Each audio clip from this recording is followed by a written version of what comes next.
if it turns tits up, you'll be fine. You've thought about a million things. There's a million other things you can do. It's going to be fine. Welcome to Where's My Money? One man, $1 million of debt, one podcast to find a way out. Welcome back to another stellar episode of Where's My Money, the podcast where, thanks to me freaking out about having too much debt, I talk to other Kiwis about how we can be better with our money from all of the angles. Don't forget to follow us on socials at Where's My Money NZ and like, follow, subscribe, recommend, share the podcast because we love growing the Where's My Money family.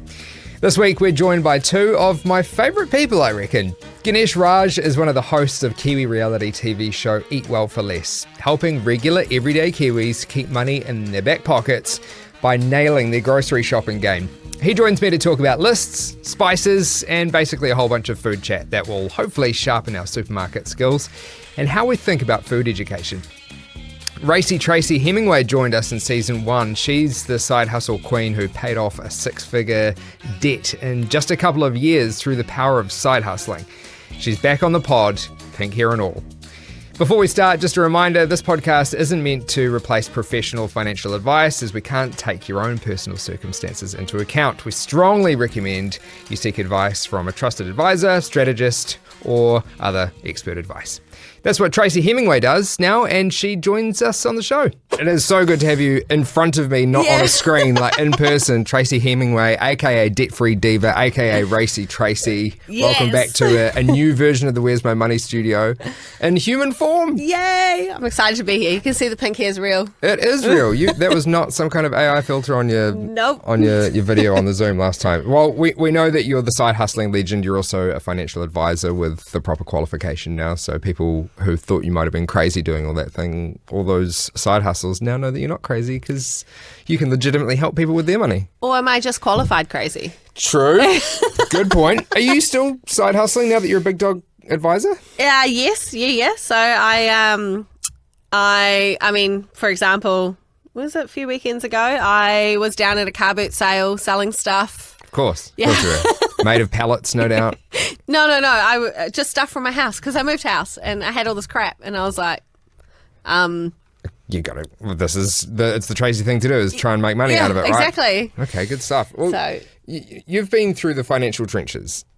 Like, your story was the most sort of inspirational part of season 1, I think, other than my sad rags to not so riches story. You know, you going from nearly 6 figures worth of debt to being on top of it, owning a home and investment properties and stuff like yes. I clicked my fingers, it wasn't that quick, but you hustled your way out of it, and I think your positive attitude and outlook on life was like, it connected with heaps of listeners.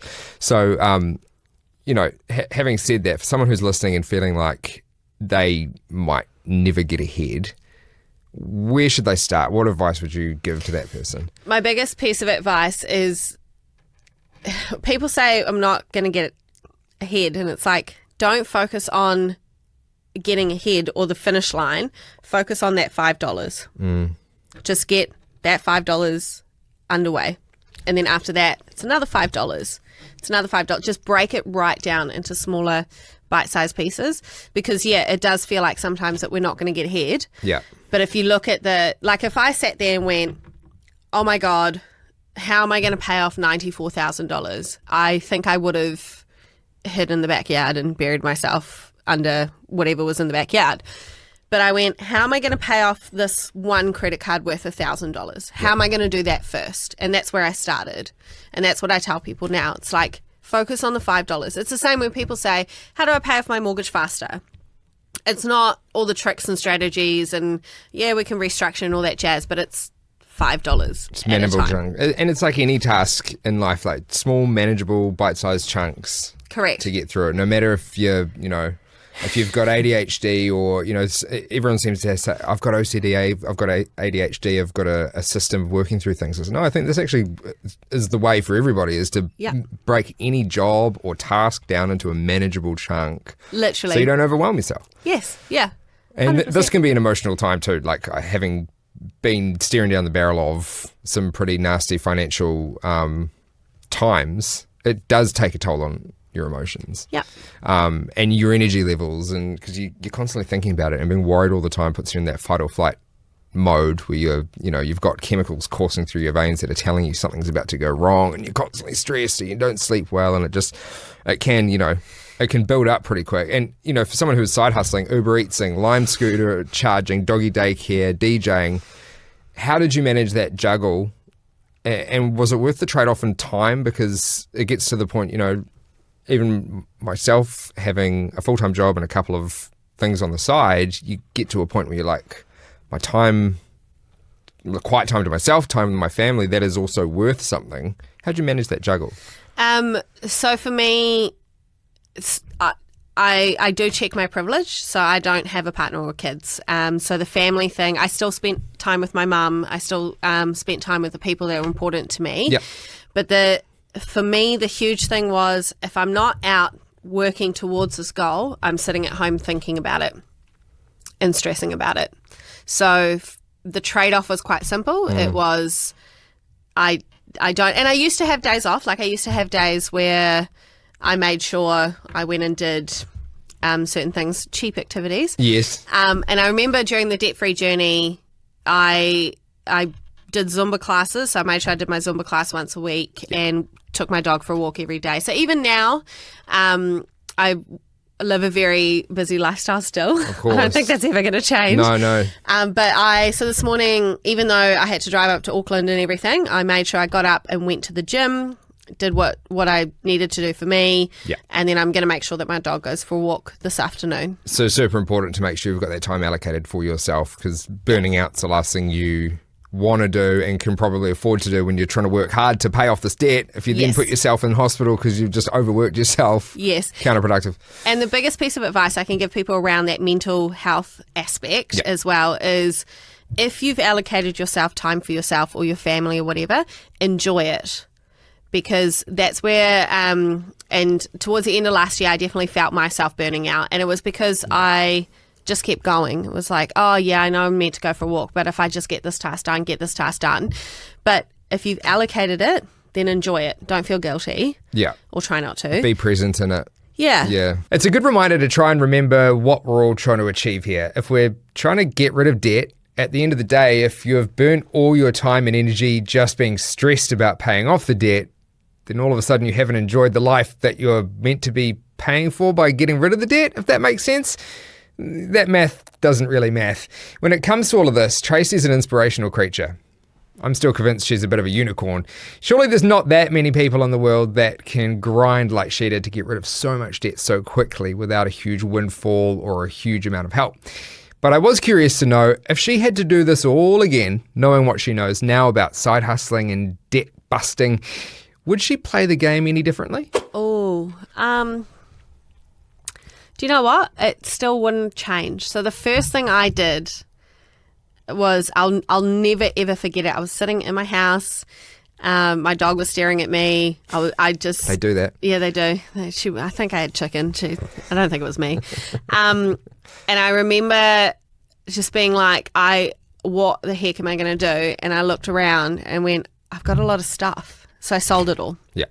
That was the first thing I did. I made about $3,000 in a month just selling crap from my house. If I had to start again, that's probably where I would start. Still the same thing. Yeah, I would start. We're good at accumulating shit in our house, eh? Yeah, I've just moved from 200 squares down to 100. Oh, wow. So you're constantly getting rid of stuff. Do you have anything left? Yes. You Marie Kondo'd the shit out of that. That's great. I mean, you gave a lot to... You gave up a lot to get debt free, selling all your stuff, which I mean is a bit of a change in mindset and lifestyle too. Not accumulating stuff, not owning stuff, and from living in Moldville to burning pallets for firewood. What was the one sacrifice that you made that was the hardest but made the biggest difference, do you think? Oh, I remember that the one that stuck out to me was picking and choosing friends. Yes.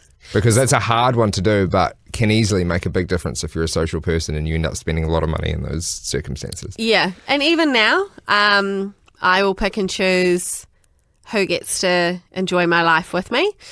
And if you want to go out to town for a $500 night, on the drink, it's you can go with someone else. Like, that's not my thing. Yeah. And I'm not judging anyone either, but yeah, I guess the biggest sacrifice, I don't regret anything. Like, I don't regret any of the changes I made or anything or any of the hustling I did, but it was definitely the friends situation. I lost a lot of friends along the way. Yeah, I'm trying to think what else I sort of sacrificed. Because we spoke about it last time, I think. I still traveled to Europe while paying off my debt. Like, I did 3 weeks in Europe and I still went to Thailand. So I still... And that's incredible. A lot of people consider that impossible if they're halfway through paying off a big debt or just are feeling the pressure in general, like we are as a family. You know, the family holiday just seemed like an impossibility because the numbers won't allow for it. But again, it's taking that step back and going, what is important here? And for someone with a family, for us, it was making memories. But for you, it's still, seeing the world and ticking off those boxes that you wanted to. But it was also bucket list stuff. Removing myself from the situation. So when I go on holiday, like if I'm having leave at home, I'll keep working or I'll keep whatever. You needed this. I needed to get on a plane and disappear somewhere. Eat, pray, love your way out of here for a few weeks. Avoid... Leave the laptop at home. Yeah, because otherwise you'll kind of just fall into the car and start delivering someone's Uber meal again. Correct, like, damn it. Yeah. Old habits. Oh, on the sidewalk with a DJ. Yeah. Kit like, oh, oopsie. You're more than just a side hustler, though, because, you're a property investor now. I am. You're officially a property investor. You went from living in a flat with blankets over the windows and now you're someone who owns 2 properties? Yes, yeah. Congratulations. Thank you. Just bought my second one. Yeah, and you panic purchased that one, which is what we love to hear. Yeah, I did. So I did panic purchase the house. I, once again, funny story. So the house I was living in went on the market again. And man, can't catch a break. Well, I knew it was coming. Yeah. Open homes suck. I just want to say that for free. Yeah. Open homes definitely suck. Open homes suck. Equally, flat viewings suck. Yes. Because at least sometimes with an open home, you can often book like a private viewing. If the open home time doesn't meet your schedule, you can call the agent and be like, "Can I get a private viewing?" They'll be like, "Okay." Yeah. But flat viewings, you don't get that. Yeah, but also being the tenant hosting the open homes, and now you've got one open home a week plus 27 private viewings in a week, and I'm trying to run a business. And okay, so you got to keep everything tidy and with four separate humans living. Like, it's not even a family living. So anyway, so the house went on the market. It didn't sell, which was fine. I'd lost 2 flatmates in the process, so I was now forking out $700 a week for rent. But you can't get more flatmates while the house was on the market, I learned, because people don't want to live in a house that might sell out from underneath them. Yeah. So I was paying $700 a week. Rent is my portion of the rent, which is a lot of money. Yes. And landlord took it off the market. I was like, sweet, I'll get some flatmates. We'll continue on our merry journey. Then she turned around and goes, oh, we'll just try put it back on the market in April and then in November. And I was like, I am out of here. Yeah, bailing on not this. Not a chance. So I ran the numbers and everything. Obviously, being a mortgage broker, I was like, I don't want to go into another rental. It's really hard to find a rental with a dog. I want to see if I can buy another house. But the house that I own, which is an investment property, wasn't quite there in terms of equity to be able to buy. So I looked at other options, and for a new build property, you only need 10% deposit. Yep. So I scraped together, like literally scraped together my 10% deposit for this new build. My finance was in with I applied for my finance and everything in with the bank, and the agent rang me on the 23rd of December saying it's going to multi-offer today. And so... Isn't multi-offer the worst? Having been through multi-offer, when we bought our first house, it was multi-offer. And when you're at that point, you're like, can't we just do an auction? Like, give me some more information. Because this whole put your best foot forward thing is scary, and people must end up overspending in that situation. Whereas in an auction, at least you know where you're out, like where everyone else is. Yeah. Well, I, being the clever cookie I am, I actually, my offer was less than dollar figures, but I knew that the developer hadn't been able to sell those houses for ages, so I just made sure my settlement date was really quick. Oh, quick one. Okay, yeah, nice. So they took my offer because she wanted her money. The developer just needed the money, so I got it for cheaper. And I literally would not have been able to afford it if I went to the same price as what they asked for. So it was the cheapest new build I could find. Yeah. And it was right at the top of my budget. So, yeah. So I was sitting at the table on Christmas Eve signing a sale and purchase agreement while my mother was sitting there shaking her head at me. Is there a more debt-free diva situation to find yourself in? That Correct. is so you. Yes. It's so you. So, came back. I'd actually gone unconditional before I even went back to work and settled 2 weeks later and was into my new house. Nice. Well, congrats. So you're living in it? Yes. Yeah. Living in this one. Yep. Cool. So exciting. That's so cool. Like you're a full-on property investor now. You've got a portfolio. You can officially say that. Yeah.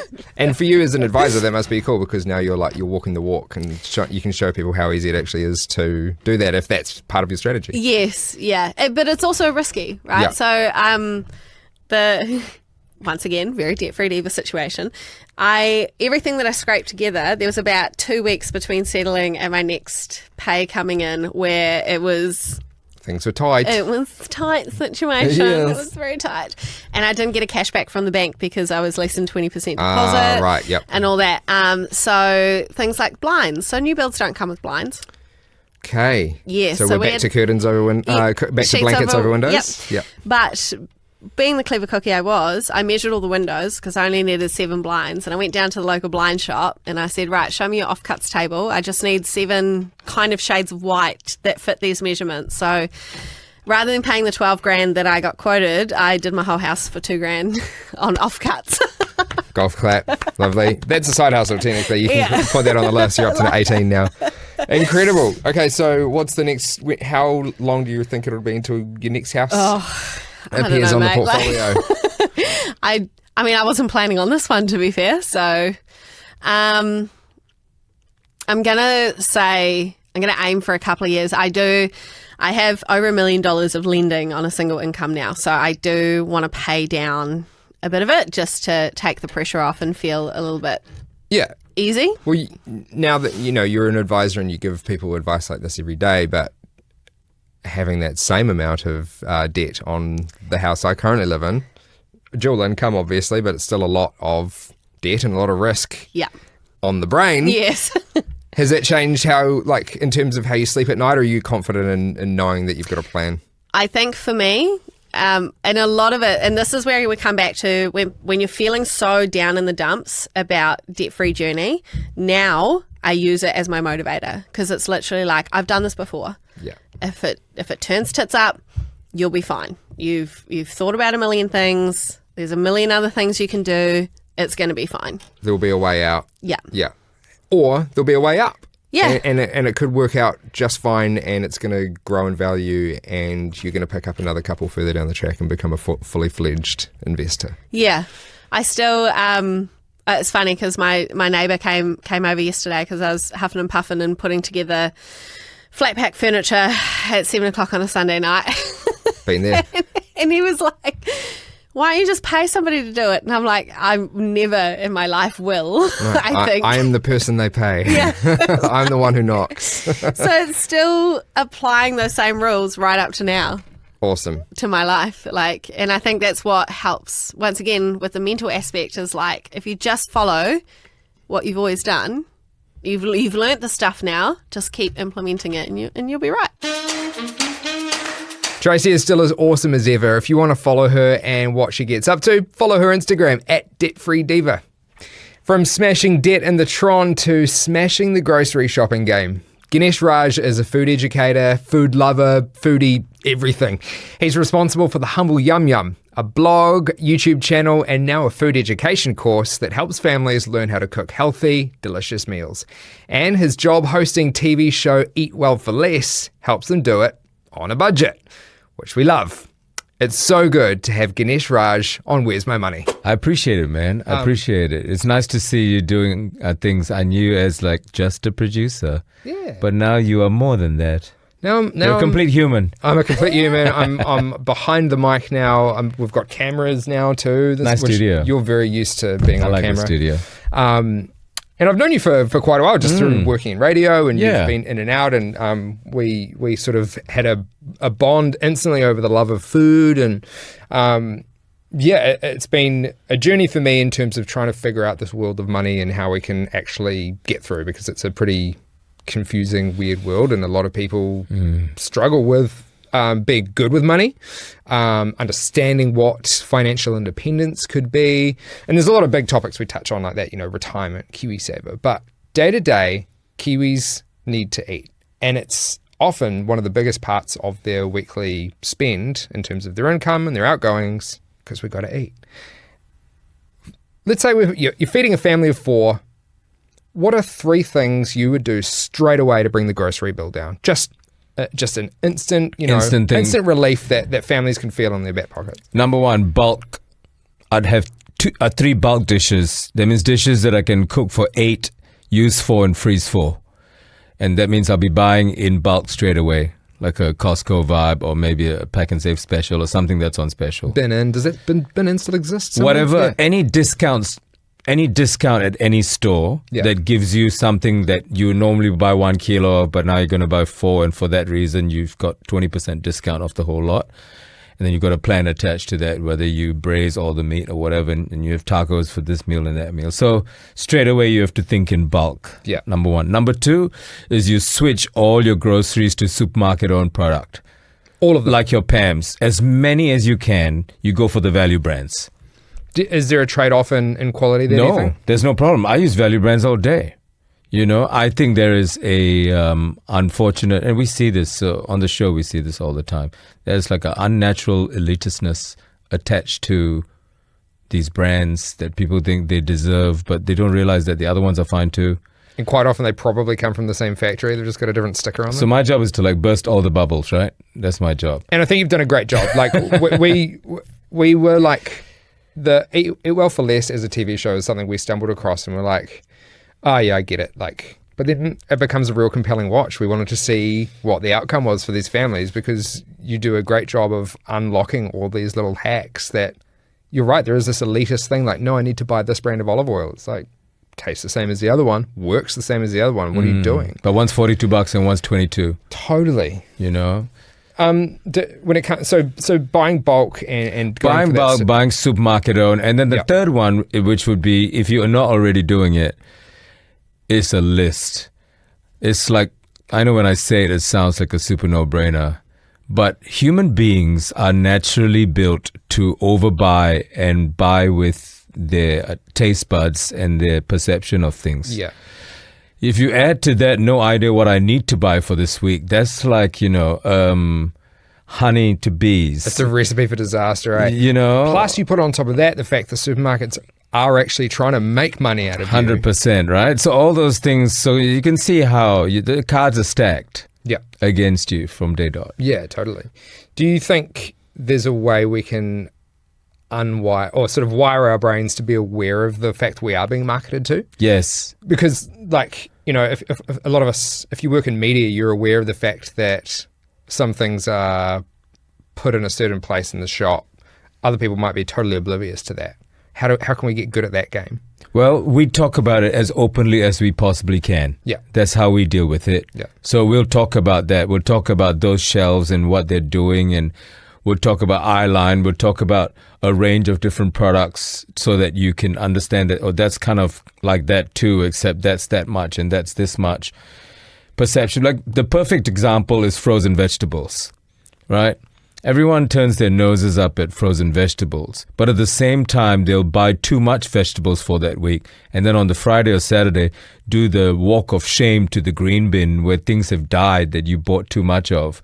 And then you look to make sure no one's looking, and you take it and you put it in the bin and you feel like crap, but you accept it as part of life or whatever you tell yourself. Yeah, it's just the percentage of wastage that I throw out every week. Which is so unacceptable, but has become acceptable. Yeah. That type of thinking is like, yeah, sure, let's just accept that. As opposed to, how do I save that money? Well, let me just buy frozen vegetables, which, they are snap frozen. All the nutrition is snapped right in. You use the amount that you want. The rest of it stays frozen all the way, and you don't waste any. You'll save money. But that required education on your part. So what to me is the crucial part of all of this is food education. Yeah. Food education to me is how people will free themselves from what anything could cost. so that they don't control you anymore. Yeah. You control you. So you arm yourselves with 5 or 10 dishes. Those dishes are versatile. They're within your price point. When I say versatile, I mean like, all right, well, lamb is too expensive this week. We're going to go to beef. Or beef is we're going to chicken, right? Just swap out protein, swap out your carbs, swap out your vegetables. We've got 10 of those. Yep. You got a budget. You know how to work with that. All of a sudden, you throw any season at me, I've got dishes. You can't get me. Yeah, I'm untouchable, baby. You can't get me. Yeah. I'll adjust. Back to the wastage thing. I know we've got some pretty good tactics in our house. If there are, if the vegetable bin is starting to look a little bit dicey, at the end of the week, breakfast becomes this massive quiche omelette-y kind of. We call it the rot box omelette, where Yes. it's like anything that's about to go off, we just chop it up, whack it in an omelette, becomes breakfast. And so you're a step above. So there's about 75% of people that don't have that. There's about 10 or 15 that have the ability to put something together, and there's another kind of 5 to 8 that do like the gourmet job at home. Yeah. But most people, which is where I live, don't have that skill of knowing the put together, because these things are going to waste. So we're finding the fundamental cooking skill disappeared for a generation and a half. Yeah, that was kind of where I was leading. It's like there's a gap, right? People are not picking up the basic skills. And this isn't everyone. Like, I love cooking, but I've taken an interest in it, therefore I've got good at it. That's correct. Over time. You've practiced. Yeah. Yeah. And then hopefully our kids become good at it because will. they're exposed to it. 100% they will. But if there's a household that they're not interested in taking the time to learn how to cook, or they don't understand Life. flavor profiles and stuff to make it interesting, then they just pass on not bad habits, but a lack of interest in it, and therefore it kind of just gets passed on. Like, meal becomes a task or a chore rather than something we can enjoy. It's like you've read a history book and you're just regurgitating it to me right now. Well, that's what I've Because kind of that's figuring facts. out. That's facts. That's a real thing, yeah. That's facts. And you just came to the conclusion by following the breadcrumbs and making logical deductions, right? Yeah. Because that's what happened. After the war, scarcity mindset kicked in, so it didn't matter what the meal was, just be grateful you have one, Yeah. which righteously was correct for the time. Something that fills the gap is good enough. Those were tough times. Yeah. You can't take anything away. But that has a consequence, and it creates this mindset of like live to eat, eat to live, right? So the live to eat movement basically lived in the older countries that had food cultures. The Anglo-Saxon cultures got the brunt of it. Australia, New Zealand, United Kingdom, America, Canada vibes. Yeah.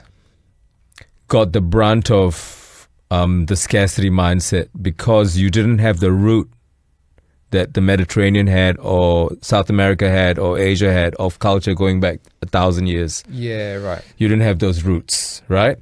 Even the Nordics didn't have those roots either, but the Med had it. The French South, even the French are only 800. That's not exactly an ancient culture. No. So it ended up being a case of like people needing to find out where things came from. Yeah. And that's where the meat and two veg kind of thing came about. It came about from like not complaining. And then in the 60s, women were like, I'm going to go to work now. And then the men were like, what? But dinner? Yeah. What about dinner? I'm going to be hungry when I get home. So the late 60s, convenience food started to be born with the microwave meal and the TV dinner. Yeah. And the evolution of that model, because women were working and men needed something to eat. And primarily that set off the pandemic that is convenience food today. And that's just become more and more refined and more convenientized, and so that, people can make more money at the other end. And the genius of it these days is it's not, nothing's being held back. They've just made it so complicated for you to decipher the truth that's on the back of the box that most people don't care or have the time or can be bothered or are too tired.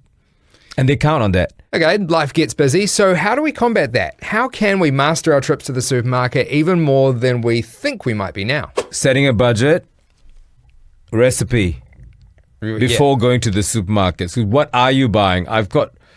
I'm a family of 4. Technically, $280 a week should look after you. Around $280 a week for family of 4. But that requires you to, and I always say, just shop for every 3 days, because no human knows what's happening for 7 days in a row and make good decisions for the 7. Like, that's too much pressure on anyone. Just go for 3. And, from that, you're going to get something that gives you some leftovers, something to take to work. The kids are going to have some of it. Something that lasts, So you get a nice short mindset, no pressure. Yep. So I say do that. And it's a discipline. I say to people all the time, like, there's no free ride. There's just no free ride. You have to put in the work to practice the process. Yeah. And then you'll get better at it. Like any other discipline or sport. 100%. Just practice. But there's benefits, right? Money saves. So the show is powerful because it inspires people to go from $25K a year to $12K a year. And that's what you need. You need the spark, because you have to get your crap together. Yep. And that takes effort, and your why has to be strong. And sometimes, a lot of times, the saving of money is the big why. Totally. And why not? but often, if you're saying to someone, you can save this much money a week, you go, that doesn't seem that much. If you pivoted and said, what if I gave you $12,000 cash right now? That's right. That seems more compelling, so you do it. Absolutely. Right? Yeah. It's just a weird bridge that people have to get. We talk about leftovers before. Have you got any other tricks for turning leftovers into a whole new meal? I'm sure you've got heaps of them, but what are some of your favorite? I think fried rice is always everything goes in there. Anything can go in there. Yeah.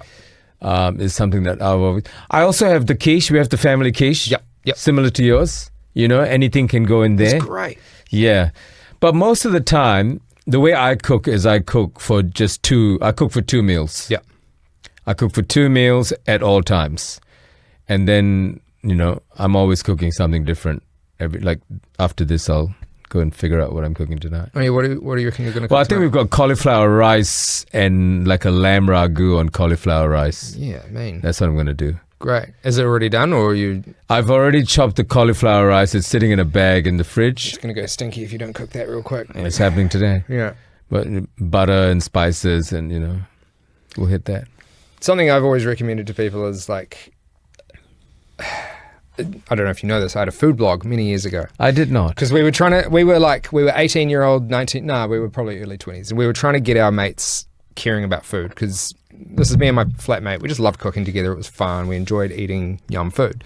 So it's like, why not just encourage your mates to try something new? And it wasn't super out of the box shit. Like, it's like, buy one new spice every week. And in a few months, you're going to have all the spices you need to make like 10 different cuisines. Just learn the combos of different stuff. Right? If I start spouting that as my advice, do I have to say copyright Reagan White? Just give me 10% of any profit on any projects you get off the back of that. Can I just give you a credit and just be done with copyright that's fine. Reagan That's White? fine. Where's my money? Credit the podcast. We'll get some downloads. I have some crypto for you. That was a terrible idea.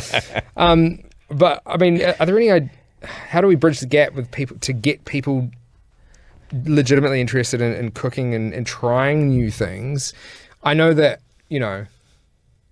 buying a spice a week is adding costs, but in the long run, it gets you thinking about more diverse options and how you can make food interesting again. Because a lot of people, again, like you said, they're eating to live, not living to eat. If you bring the interest back, then you can... Now your grocery shopping experience, you know what you can cook, you're getting good at it from both angles, if that makes sense. I think you were on the right track to begin with. Yeah. I think the only thing that I've, just from my own experience, definitely the introducing of new things, I think it was just too fast. Yeah. And what we're learning, or how like I'll introduce you to something, and it might be like a curry powder, so you can make your own butter chicken, so you're not being poisoned by what the takeaway is doing to you. I mean, that orange color is not real. And all the other things. Yeah. But, you can make your own, but all it takes is that mild curry powder. And then, the pantry that I use for the mild curry powder and the mixed herbs container is pretty much the main two that gets you places that you can go and do stuff with, like start people there. And between those two, I've found that it's a spectrum, but you don't only have two things in your... Curry powder and mixed herbs is where you start. That's where I start. Man, I go straight... A mild curry powder for most people. Right, okay. So that's what works for them, because suddenly they have an umbrella of flavor tucked into those. So I've told you everything from oregano, tarragon, thingy to turmeric, coriander, chili, and I've given you all those. And then, and then the fresh herbs can be from garden mint or whatever that you've got. So the language of simplicity seems to be, and then let people grow through that. Yeah. They just don't have the, when it's a new skill, like practice is important, but practice doesn't come very much all the time because of how busy these people are. 2 jobs, late night, 6-person family. And the perception of expensive ingredients. And the perception of expensive ingredients. Like there was this lady whose son. Her son's new girlfriend they were close, and the girlfriend moved into the house, so she was kind of part of the household, and she had to account for her with meals. Yeah. Right? But the young girl decided to go plant-based, and the woman had no idea what that meant. But her heart said, I want to look after this girl because she's my boy's woman. Yep. And food is a love language. And food is a love language, right? So, but I don't know much about this. So she goes to the supermarket and she buys fake meat sausages, and she gets 4 of them for $19. Oh my God. Because her heart comes from a good place. That's right. But the education wasn't there, so her bill was through the roof. She was hemorrhaging money. There were 6 of them in the house. Thinking that she's going to replace the gap of meat with the meat substitute. Yeah. Lack of education. So we're finding there's all these areas, where people just need simple things that they can just bang out. Yeah, simple recipes are good, but where do we start?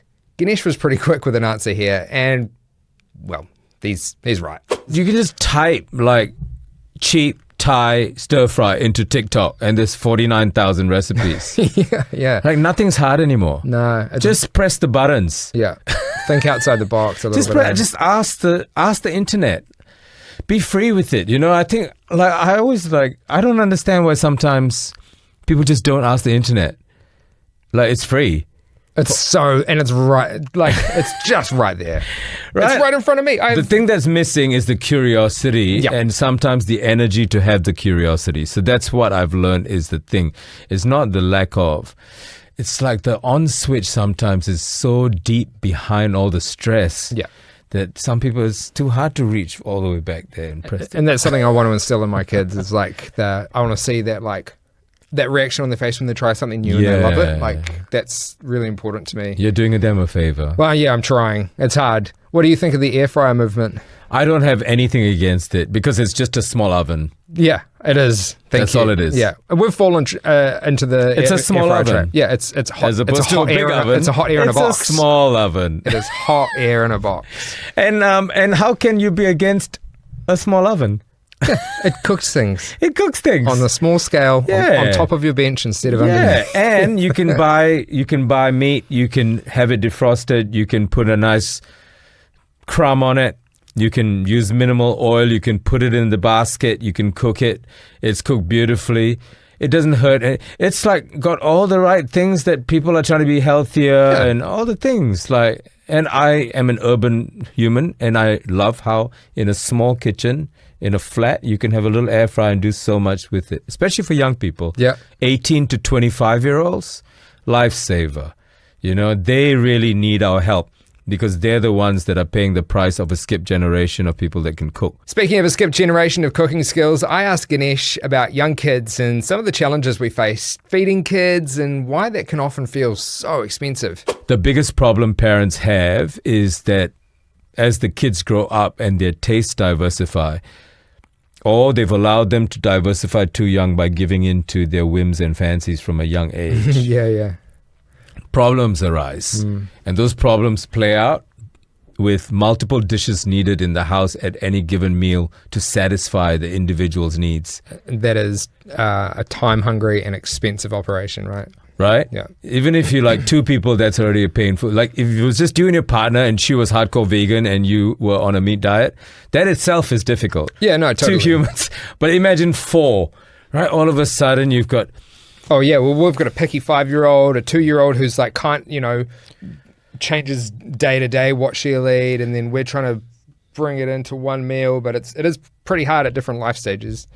Totally you is. Try your best and you expose them to different foods as much as possible, Yeah. but it's never a perfect thing because everyone is so different. But hey, last night our family sat down and we had tacos, all of us. Well, tacos are beautiful. There was different things for Yeah, everyone. good. You've got There you go. avocado, you've got some grated cheese you can play with. Like it's all tactile. And that's the thinking. That's good thinking. Yeah. That's good thinking. How do you get everybody to say yes? It was a nice moment because Yeah. it was like, oh, this is one of the first times I've seen all four of us eat the same thing at the same time. It was incredible. Well, a lot of families have not done that properly yet.